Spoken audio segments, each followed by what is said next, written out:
예수님께서 공생의 기간 동안 얼마나 답답하셨을지 상상이 갑니다.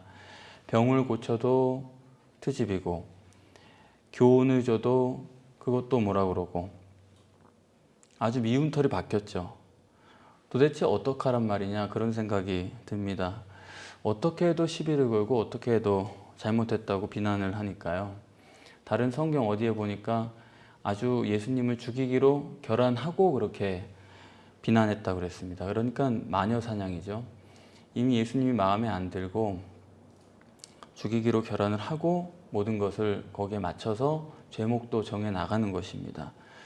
그렇기 때문에 예수님께서 빌라도 앞에서 침묵하신 이유도 그게 충분히 이해가 되는 거예요. 어떻게 해도 뭐라 그러니까요. 지금 예수님이 죄인이 아니라는 걸 모르는 건 아니지 않습니까? 그런데도 여기에 붙잡아 놨단 말이죠. 거기에 대해서 뭐 더 이상 지금까지 너무나 많이 겪었기 때문에 가타부타 변명할 여지가 그런 생각이 전혀 안 드는 겁니다. 그래서 침묵하신 것이죠. 그러면 이제 예수님은 그렇게 유대인들이 미워했는데 그런 걸 한번 생각을 해보셨어요? 왜 그렇게 유대인들이 예수님을 미워할까? 저들은 왜 그렇게 못되게 구는 걸까? 왜 그렇게 예수님을 비난하고 트집을 잡으려고 하는 걸까? 그것에 대해서 한번 생각을 해보셨습니까? 이걸 모르면 또 유대인들만 나쁜 사람이 되는 건데 한번 오늘 그걸 잠깐 생각을 해보시죠. 유대인들이 예수님을 믿고 싶을까요? 안 믿고 싶을까요? 예수님을 유대인들은 믿고 싶은 겁니다. 오늘 본문 38절에도 바리새인 몇 사람이 와서 선생님이여 표적을 보여주십시오 했는데 이 선생이여라는 말이 뭐 듣기에는 예수님을 낮춰서 말했다 그렇게 해석할 수도 있겠지만 바리새인들의 생각이 자기들이 선생인데 예수님에 대해서 선생님이여 할 때는 이걸 랍비라는 말이거든요. 유대인들에게 랍비라는 말은 정말 존경받는 분입니다. 정말 존경스러운 분에게 그런 말을 하지 그냥은 붙이지 않는 호칭입니다. 또 그리고 그에게 부탁 자체가요. 표적을 보여주십시오. 이건 진실이죠. 진심 어린 그런 부탁입니다. 그러니까 정말 예수님에 대해서 믿고 싶은 유대인들이에요. 그걸 지금 보여줍니다.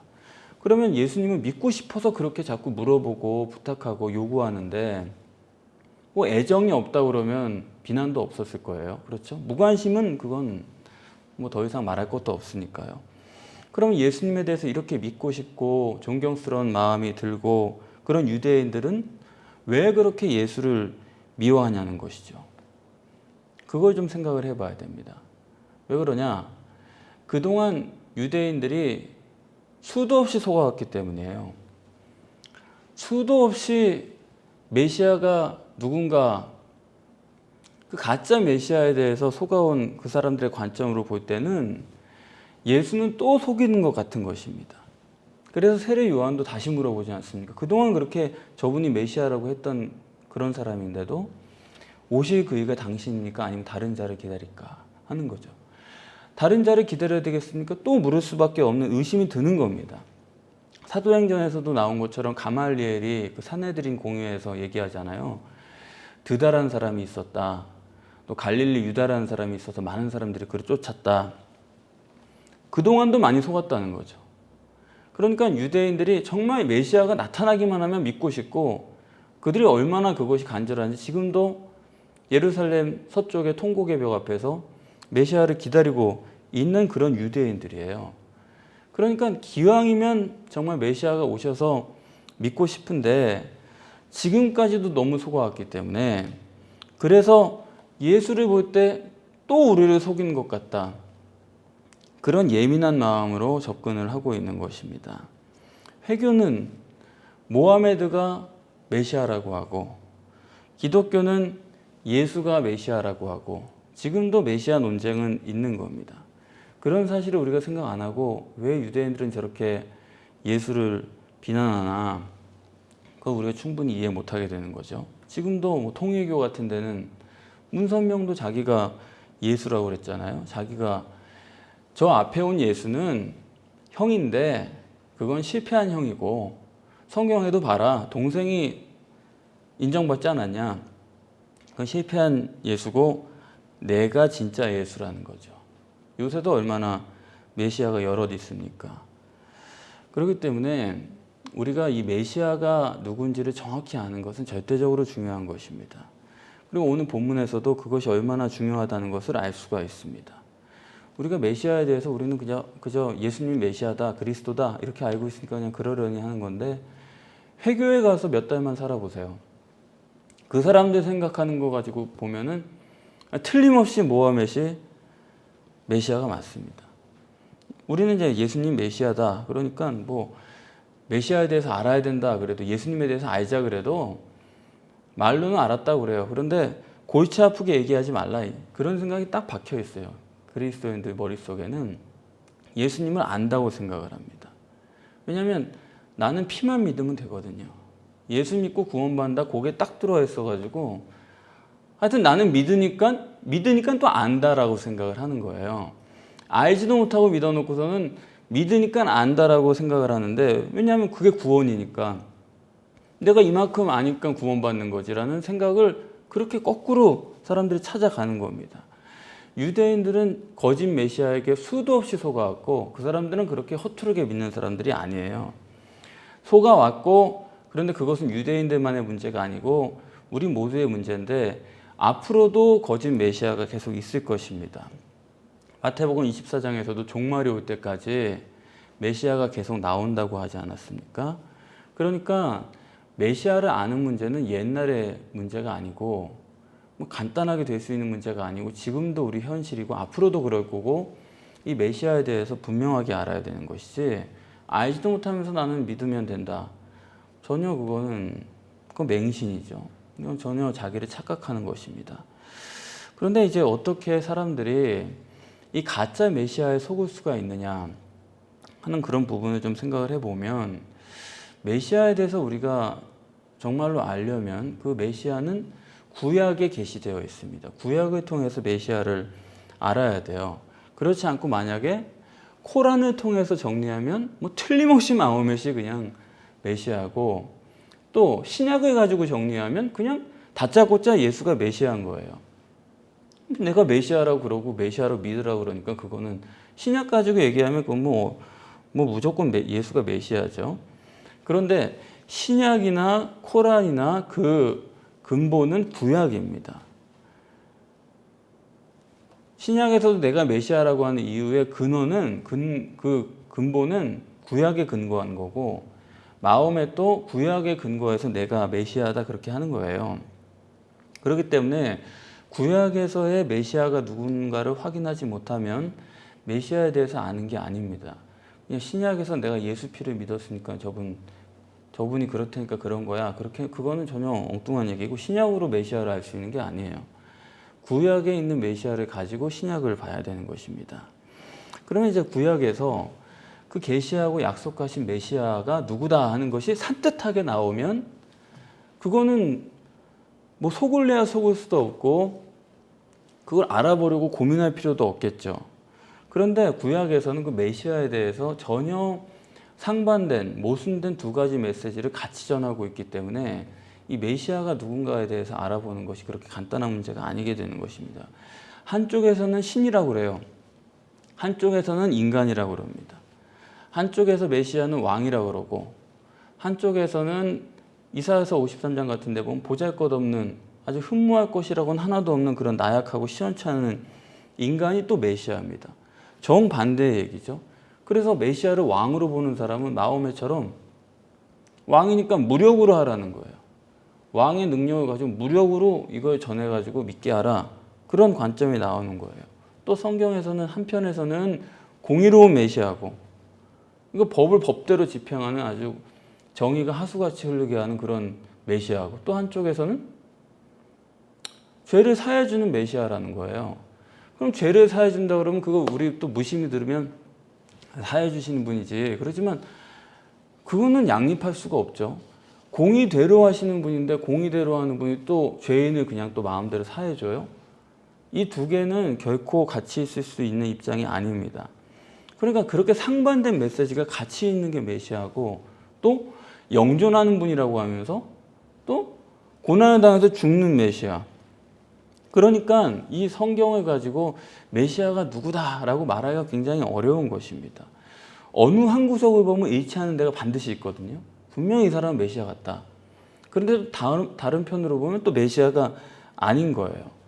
이 메시아가 누군가를 결정하는 것에 의해서 그 종교가 달라지고 종파가 달라지고 거기서 메시아가 누군가를 어떻게 보는가에 따라서 회교가 나오고 기독교가 나오고 유대교가 나오고 그런 종교만 나오는 게 아니고 그 종교 내에서도 분파가 굉장히 많습니다. 종파가. 그러니까 유대교도 여러 개고 천주교도 여러 개고 뭐 회교도 그 안에 분파가 굉장히 많고요. 결국 들여다보면은 메시아를 어떻게 보느냐 하는 그 관점에 의해서 기독교도 메시아관이 무엇이냐에 따라서 구원관도 바뀌는 거고 많은 분파가 생겨나게 되는 것입니다. 그러면 왜 이렇게 성경은 여러 가지 메시아를 계시하고 이에 따라서 수많은 종파가 나오게 되는가? 그것은 코끼리 다리만 만질 뿐이지 코끼리를 못 보기 때문에 그런 겁니다. 다리 메시아는 많은데 코끼리 메시아를 온전하게 정립하지 못하고 있기 때문에 그런 거예요. 본문에 보면 표적을 보여달라 그랬죠? 그건 뭐냐면 가시적인 것만을 볼 수 있는 인간의 약점을 여기서 또 보여주는 겁니다. 우리 인간은 눈으로 보는 가시적인 결과만을 가지고서 판단할 수밖에 없어요. 그러면 가시적인 것만 본다는 얘기는 결국 보는 게 사람마다 여러 가지니까 메시아도 여러 가지로 나타나는 건 당연한 겁니다. 내가 이런 부분을 놓고 이게 메시아다 라고 생각하면 거기에 의해서 메시아관이 세워지는 것이고 그것에 따라서 종교가 생기고 종파가 생기고 이렇게 복잡하게 되는 거예요. 그렇기 때문에 우리가 단 하나의 메시아, 어디에도 모순이 되지 않는 메시아를 알아야 됩니다. 단 하나의 메시아를 정립할 수 있다면, 코끼리 메시아를 우리가 확인할 수 있다고 한다면 종파가 여러 개일 필요가 없고 종교가 그렇게 나뉘어질 필요가 없고 분별이 명확해지는 거예요. 그래서 오늘 본문에는 예수님께서 스스로 예수님이 누구신가, 메시아성, 그 신성과 인성에 대해서 스스로 말씀을 해주시는 것입니다. 이 표적을 보여달라고 하는 바리새인들에 대해서 그게 아니고 이렇다 하는 것을 말씀해 주는데 40절에 요나의 표적밖에는 보일 것이 없다. 표적을 보여달라고 하니까요. 요나의 표적밖에는 보일 것이 없다라고 말씀을 하는 건데 이 구절을 예수님의 부활을 말씀하신 거구나. 사흘 만에 물고기 뱃속에 있다가 살아났으니까 예수님의 부활을 말씀한 거 아니냐라고 보면 이 본문을 또 전혀 잘못 보는 겁니다. 왜냐하면 오늘 본문에도 40절에 사흘 동안 땅 속에 있을 것만 말씀했지 그 후에 얘기를 하신 건 없어요. 사흘 동안 땅 속에 인자가 있다고 말씀했지 그 후에 부활에 대한 얘기는 전혀 언급이 없지 않습니까? 그렇기 때문에 이 본문을 읽으면서 우리 마음대로 예수님의 부활을 알고 있다고 해서 부활한 것을 얘기하면 안 됩니다. 본문에서 말하고자 하는 것은 뭐냐면 요나를 비유로 들고 있는데 요나는 그 사흘 동안 물고기 뱃속에 있을 동안에는 선지자가 아니에요. 왜냐하면 니느웨에 가서 복음을 전하라고 했는데 안 가고 다른 데로 도망쳤죠. 제사장은 처음부터 기름 부음 받은 형식적으로 신분상으로 제사장입니다. 그 사람은 죽을 때까지 제사장이에요. 신분이. 그런데 선지자는 누구냐? 아모스처럼 목동처럼 양치기를 하다가 어느 날 사명을 받으면 그 사람이 선지자가 되는 겁니다. 그러니까 타고난 선지자도 없고 사명이 끝나면 또 선지자가 아니에요. 그냥 평민으로 돌아가는 겁니다.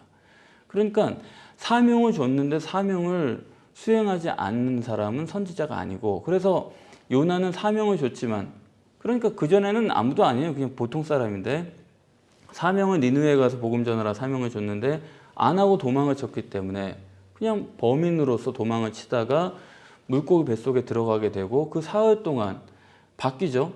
바뀌어서 이제 물고기 뱃속으로서 나오는 건데 나와서 복음 전하기 전까지는 그 사람은 선지자가 아니고 비로소 사명을 행할 때 선지자가 되는 것이죠.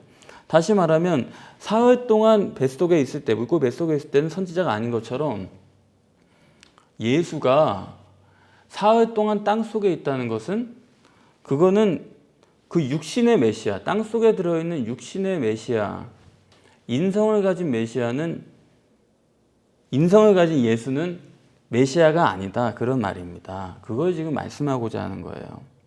이와 같이 육신에 있는 인성, 육신의 예수는 그건 메시아가 아니다.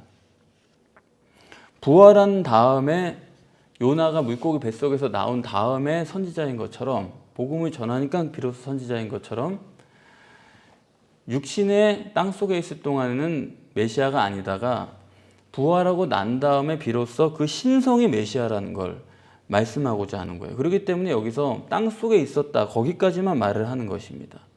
더군다나 그 육신의 인성을 보면 요나만도 못해요. 왜냐하면 요나는 니느웨 가서 외치니까 다 회개를 했는데 여기 말하지 않습니까? 오늘 너희는 내가 아무리 말해도 회개도 안 해요. 그러니까 본문에서는 육신의 예수는 요나만 못하다고 말하고 있는 것입니다. 그런데 그런 육신의 예수의 피라는 게 그 육신을 말하는 거죠. 그 피로 구원받는다고 하는 그 말이 그게 옳으냐 이거예요.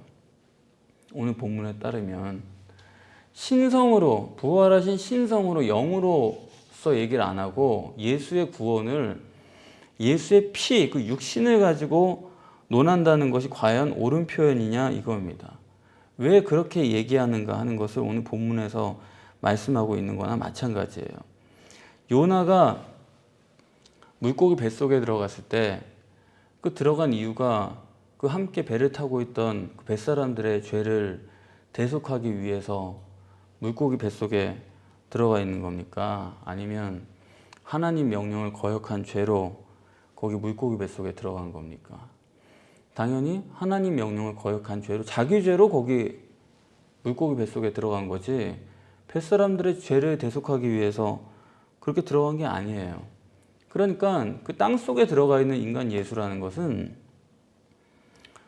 그 십자가라는 게 결국 누구의 구원을 위한 게 아닙니다.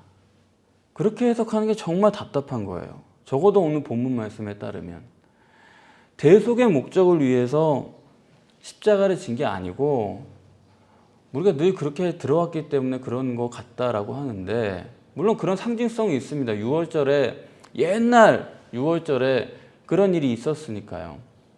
그렇지만 예수님이 다시 오실 때는 그걸 뭐 다시 한번 확인해 주기 위해 온 거냐, 그 얘기를 하려면 또 그걸 못하러 반복하러 옵니까? 그걸 반복하러 오신 것이 아니고, 예수님의 십자가 죽음이란 것은 대속을 위한 게 아니고 육신을 부인하게 하기 위해서 온 거예요. 자기 자신을 부인하기 위해서 뱃속에 들어가 있었던 겁니다. 물고기 뱃속에. 내 의지를 가지고 내 방식대로 내가 이렇게 사는 게 하나님 백성의 삶이라고 살아서 요나가 그렇게 도망치다가 물고기 뱃속에 들어갔는데 그 속에서 자기 자신을 부인하잖아요. 아, 이게 아니구나. 하나님의 뜻이 맞구나. 그렇게 가야 되겠다.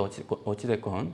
그렇게 해가지고 이제 부활해가지고 복음을 전하게 되는 건데, 사람들을 구원하게 되는 건데, 마찬가지로 인자가, 육신의 예수가 땅속에 들어가 있었던 것은 그것은 누구 죄를 대속하기 위한 목적이 아니고 인간의 육신을 부인하기 위한 몸소, 그것을 우리에게 보여주는 것입니다. 그렇게 해석해야 되고, 두 번째로 예수님께서 지금 예수님의 그 신성에 대해서 말씀하는데, 분명히 인성으로는 요나보다 못하다고 그랬어요. 나는 전에도 안 믿으니까요. 트집만 잡고. 그런데 41절 42절에 보면 내가 요나보다 큰 자다 분명히 말씀하고 계시죠. 이렇게 영적인 능력을 행하시고 표적을 행하시는 메시아는 하나님의 전능성을 가지고 계신 분인데, 그래서 이 양쪽에 다 계시하시는 것이죠. 인성과 신성을 다 가지고 계신 분인데, 그래서 오늘 본문에는 요나보다 큰 자다, 또 솔로몬보다 큰 자다, 그건 예수님의 신성을 얘기하는 것입니다. 아까 말씀드린 바와 같이 요나가 도망갈 때는 선지자가 아니에요. 제사장은 신분이지만 선지자는 사명을 이룰 때만 선지자거든요. 그러면 물고기 뱃속에서 나온 후부터, 사흘 후부터가 선지자예요. 마찬가지로 예수도 육신의 옷을 벗고 부활하신 후부터가 메시아입니다. 그전에는 메시아가 아니에요. 부활하신 후부터, 육신을 벗은 후부터가 메시아입니다. 지금 바리새인들은 가시적으로 그 메시아성을 보여달라고 하는데 여기서 예수님께서 사흘 후에 대해서는 말씀을 안 하시지 않습니까? 말씀하실 거면 사흘 후에는 이렇게 된다라는 얘기를 하셔야죠. 그런데 사흘 후에 대해서 말씀 안 하시는 그 점이 굉장히 중요한 거예요. 가시적으로 볼 수 있는 메시아라는 것은 육신의 예수일 때뿐입니다. 눈으로 볼 수 있는 메시아는 자기들이 정 보여달라고 그러면 그거는 육신에 있을 때의 얘기고, 부활하신 예수는 그들이 보지를 못하는 거예요. 성경 어디에도 부활하신 예수를 바리새에 있는 유대인들이 봤다는 얘기가 있습니까? 못 보는 거예요. 왜냐하면 지금 육신에 있는 예수와는 전혀 다른 모습으로 나타나니까요. 그래서 아예 사흘 후의 얘기는 말씀도 안 꺼내시는 겁니다. 말씀을 해봤자 뭐 전혀 못 알아들을 노릇이죠. 왜냐하면 당시에 실제로 나타나셔도 봐도 사람들이 몰랐으니까요. 그러니까 육신의 예수를 생각하고 부활한 예수를 찾아봤자 사람들은 발견을 못한 겁니다. 없는 거나 마찬가지예요. 왜? 봐도 모르니까. 눈앞에 있어도 예수인지 모르니까 그거는 없는 거죠. 그러니까 성경이란 게 정말 한 글자도 괜히 써 있는 게 아닙니다. 앞뒤가 다 맞게 써 있어요. 성경이 약속하고 계시하신 메시아는 누구냐? 육신에 있는 그 사람이 아니고, 메시아라고 하는 것은 육신에 성령을 부은 사람이 바로 메시아입니다. 인성의 요소와 또 별개로 신성의 요소가 같이 있는, 별개의 두 요소가 함께 있는, 육신에 계신 동안 그것이 함께 있는 분이 메시아인데, 그러면 이제 구약에서부터 계시하시는 단 하나의 메시아는 누구냐? 육신의 눈으로 볼 때는 시원치 않은 사람이에요. 육신의 눈으로 볼 때는 전혀 거기에 메시아성이나 구원을 믿을 수 없는 그런 사람이고, 더군다나 아담의 눈으로 가시적인 결과만을 볼 수 있는 그런 인간의 눈으로는 전혀 파악할 수 없는, 그렇기 때문에 메시아 같은데 메시아 같지 않으니까 유대인들이 그렇게 예수를 미워한 겁니다. 이전에 속아왔던 그게 또 다시 마음에 비쳐가지고 또 속는구나, 또 가짜구나, 이런 마음으로 접근을 했다라는 거죠. 메시아는 무감지의 성령이 그 안에 내주에 계시는 메시아예요. 그렇기 때문에 사실은 육신에 있을 때 사람들이 예수를 메시아로 못 알아본 게 당연합니다. 겉모습을 봐서는 메시아가 아니에요. 아무리 봐도. 그런데 속에 성령이 내주에 계신 메시아이기 때문에 그 메시아는 사실상 사람들이 볼 수가 없었다. 아는 것은 다만 성령의 역사로만 알 수 있었죠. 바요나 시모나 이를 내게 알게 하니는 성령의 역사라는 것이죠. 네가 눈으로 한 게 아니고, 네가 봐서 한 게 아니고, 누가 가르쳐줘서 깨달은 게 아니고, 성령의 역사로 그걸 감지한 것뿐이지. 그렇기 때문에 부활하신 예수님도 사람들이 알 수 없도록 다른 모습으로 나타나신 것이 맞아요. 그게 메시아입니다. 사람들은 못 보는, 사람들은 메시아를 알 수가 없는 거예요. 그럼 이제 우리가 메시아를 제대로 알려고 하는 이유는, 궁극적인 이유는 그건 우리의 구원 때문이죠. 우리의 구원 때문이 아니라고 한다면 메시아에 대해서 그렇게 자세히 알 필요는 없죠. 그럼 이제 성경적 구원론, 성경적 메시아는 우리가 지금까지 본 것을 잠깐 정리하면, 성경적 구원이라는 건 하나님께서 태초부터 계획하신 그 구원은 하나님의 직접 구원이 아니고 메시아를 통한 구원이죠. 그리고 그에게 성령을 부어줘서 성령 세례를 받아서 구원받게 하는 그 두 가지인데, 그래서 성경에 예수 피로 구원받는다는 논리는 전혀 없습니다. 그건 성경에 있는 얘기가 아니에요. 우리가 성경이 있다라고 생각을 했는데 그걸 읽어보면 읽어볼수록 성경에 그런 논리가 전혀 없어요. 예수 피로 구원받는 논리가 전혀 아니고 메시아에 의한 구원이고 성령을 줌으로써 구원을 하게 되는 것이 성경의 구원의 논리인데, 그런데 이제 오늘 본문에 이 구원을 성령으로 구원받으니까 성령 세례라고 말씀을 하면 되는 거죠. 그럼 구원은 메시아에 의한, 내가 메시아고 메시아에 의한 구원인데 메시아는 성령을 줌으로써 너희를 구원한다, 그렇게 정리를 하시면 되는데, 오늘 본문에는 성령 세례로 말씀을 안 하고 귀신을 결박하는 것으로 얘기를 하고 있어요. 지금 제가 앞서서 말씀드린 게 정립이 안 되면 도대체 이 얘기가 뭔가도 잘 모를 겁니다, 사람들이. 그러니까 구원은 메시아를 통해서, 메시아의 신성을 통해서, 즉 성령을 통해서 구원받는 건데, 그런데 그 구원을 지금 여기 성령 받아야 된다 얘기를 안 하고 귀신을 결박하는 얘기로 말씀을 하시는데, 왜 그러느냐? 43절에 더러운 귀신이 사람에게서 나갔다 그러지 않았습니까? 그러면 더러운 귀신이 왜 사람에게서 나갔을까? 어떻게 나갔을까? 귀신이 들어가고 나가고가 자유롭다는 얘기거든요. 만약에 이 사람이 성령을 받은 사람이라고 한다면, 성령에 들어오셔서 귀신을 결박해버리면 귀신은 마음대로 나가지도 들어오지도 못해요. 귀신에겐 자유가 없습니다. 성령이 들어오시면. 귀신이 마음대로 나갔다는 것은 이 사람이 지금 성령을 못 받은 사람이라는 것을 지금 보여주는 거죠. 여기 보니까 물이 없다 그러지 않았습니까? 이 사람의 물이 없어요. 물이 없다는 것은, 그러면 너희가 물과 성령으로 거듭나지 않으면, 그러지 않았습니까? 물이 성령이에요. 같은 얘기예요. 사람들이 물이라고 그러니까 또 그거 세례 아니냐?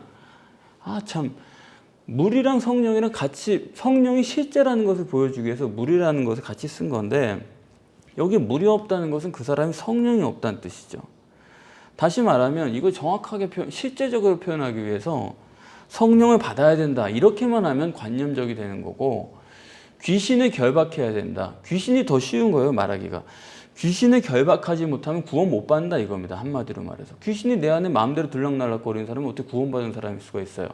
귀신을 결박할 수 있는 영적 능력이 나타나야 되는데, 그것은 성령 세례 아니고서는 안 된다. 성령 세례가 절대적인 거라는 거예요. 성령 세례만이 구원의 길이고, 그런데 여기 보니까 귀신이 또 자유롭게 드나들면서 돌아다니다가 갈 데가 없어가지고 다시 돌아와 봤더니 깨끗이 소재되어 있다. 이게 뭘 말하느냐? 이 사람이 뭐가 소재되어 있느냐? 앞서 말한 예수님께서 말씀하신 요나의 회개를 한 사람입니다. 이 사람은 요나의 회개를 하고, 또 시바 여왕이 솔로몬에게 와서 듣고 깨달은 것처럼 깨달은 사람이에요. 이 사람이 지금 귀신이 나갔을 때 이 사람이 회개도 하고 완전히 깨달은 사람입니다. 그런데 이 사람의 단 하나의 문제는 뭐냐? 물이 없다는 거예요. 성령이 없는 것입니다. 그렇기 때문에 사람이 아무리 내가 죄를 회개하고 깨닫고 구제하고 봉사하고 아무리 그래도 성령이 없으면, 오늘 본문 말씀에 따르면 더 상황이 나쁘다. 악한 귀신 7이 들어왔으니까 뭐 이런 말 싫어하는 사람도 있겠지만 더 악질이 된다 이겁니다. 악질이 된다. 성령 없이 종교 생활하고 있으면 그 사람 방법이 없어요. 성령 없이 하나님 믿는, 성령 없이 교회 다닌다는 사람들이 얼마나 더 악당입니까? 그렇지 않아요? 그래서 사람들이 그러는 거예요. 야, 교회 다니는 사람들이 더 악당이더라. 교회 다니는 사람들이 더 악질이더라. 그런 얘기 하는 게 정말 맞는 말인 게, 성령 없이 교회 다니고 성령 없이 하나님 믿는 사람 정말 악질이죠. 자기 취할 건 다 취하면서, 자기 죄사함 받는 건 다 받는다고 착각하면서, 그러면서 세상에서 사는 건 또 세상대로 취할 건 다 취하고 무섭게 취하죠. 그러니까 성령 없이 천국 간다고 믿는 사람들 정말로 방법이 없는 겁니다.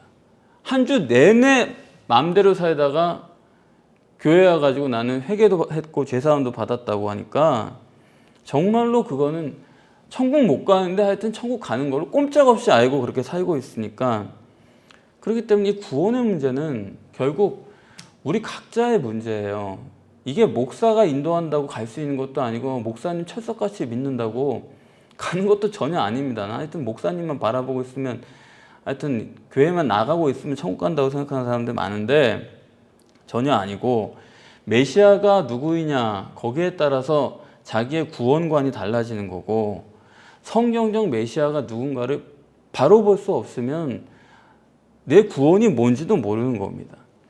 거짓 선지자, 가짜 메시아는 종말 때까지 계속 온다고 그랬어요. 그렇기 때문에 우리는 그런 선지자, 눈에 보이는 그게 아니고 성령입니다. 보혜사 성령을 내 안에 모셔서 메시아가 말씀하신 그 보혜사를 내 안에 모셔서 오직 그분만 바라보고 그분만 의지하고 그분의 능력으로서 이 세상을 살다가 그분의 손을 붙잡고 천국에 들어가는 거고, 천국에 들어가서 예수님이 받으신 그 모든 영예와 아름다운 대우를 우리도 똑같이 성령과 함께 들어가서 천국에서 받을 수가 있게 되는 것입니다.